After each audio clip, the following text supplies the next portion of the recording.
ឲ្យបានដល់ដៃចាំទូទាត់លុយបាទតម្លៃ$40 free សេវាដឹកជូនបាទសួស្តីបងប្អូនទាំងអស់គ្នានេះគឺជាម៉ាស៊ីន projector បាទដែលយើងមាន YouTube នៅក្នុងនឹងស្រាប់ណាយើងអាចបញ្ចាំង YouTube ពីក្នុងនឹងផ្ទាល់ក៏បានឬក៏យើងភ្ជាប់ជាមួយនឹងទូរស័ព្ទដោយមិនប្រើខ្សែក៏បានដែរបាទភ្ជាប់ជាមួយនឹងកុំព្យូទ័រតាមខ្សែ HDMI ក៏បានហើយមាន Bluetooth ភ្ជាប់ទៅបាសធំៗក៏បានដែរណាជាង karaoke ច្រៀងអីបានទាំងអស់បាទម៉ាស៊ីននេះយើងបញ្ចាំងបានធំមែនតើបាទគឺ130 អ៊ីងណាទទឹង2ម៉ែត្របដោយ3ម៉ែត្របាទយើងអាចដោត mouse ដោត keyboard ប្រើក៏បានហើយយើងអាចដោត flash ឬ memory ប្រើក៏បានដែរបាទលក្ខណៈពិសេសមួយទៀតគឺយើងអាចដូរបទចម្រៀងពីក្នុងទូរស័ព្ទទៅបានណាយើងវាយចំណងជើងជាខ្មែរក៏បានឬក៏ហៅជាសំឡេងក៏បានដែរណាបាទឬក៏យើង share screen ទូរស័ព្ទចូលទាំងមូលក៏បានដែរណា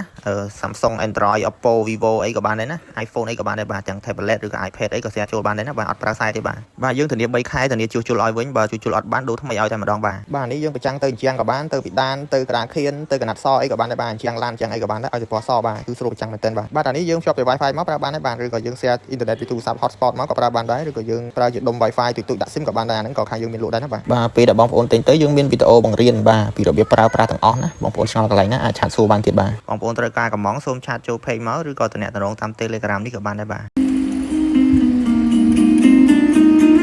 ពីថាស្វាមី